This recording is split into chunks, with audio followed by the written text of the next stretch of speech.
ഭരതനാട്യം പഠിക്കുന്ന കുട്ടിയാണ്. ഞാൻ അന്ന് ഭരതനാട്യം പഠിച്ച് കാണിച്ചു തന്നത് ഓർമ്മയുണ്ടോ?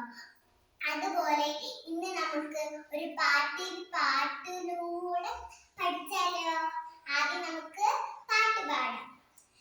പാടട്ടെ പാടട്ടെ ത്രിവർണ്ണ പതാക പാടട്ടെ, പാടിടാം പാടിടാം ജയ ജയ ഗീതികൾ പാടിടാം, സ്വാതന്ത്ര്യത്തിൻ കിരണങ്ങൾ എങ്ങും തൂകട്ടെ, സ്വാതന്ത്ര്യത്തിൻ കിരണങ്ങൾ എങ്ങും തൂകട്ടെ, ചാച്ചാജിയും ഗാന്ധിജിയും കാട്ടിയ പാത നടന്നിടാം, ഭാരത ശില്പികളെ വരെയും അഭിമാനത്തോടൊത്തിയിടാം, സത്യം ധർമ്മം പ്രീതിയോടും പൂങ്കൈകൾ കോർത്തു ചരിച്ചിടാം, സത്യം ധർമ്മം പ്രീതിയോടും പൂങ്കൈകൾ കോർത്തു ചരിച്ചിടാം, ഉണർവേകുന്നൻ സ്വപ്നങ്ങൾ ഉഷ്ണോടന്തായി കണ്ടിടാം, ഈച്ചകൾ പരിടാതെ ധീരതയോട് വളർന്നിടാം, ഒരൊറ്റ ജനതയെ മുന്നേറാം ഭാരതമാതയെ സ്നേഹിക്കാം, ഒരൊറ്റ ജനതയെ മുന്നേറാം ഭാരതമാതയെ സ്നേഹിക്കാം. ഇനി നമുക്ക് ഭരതനാട്യം പഠിച്ചാൽ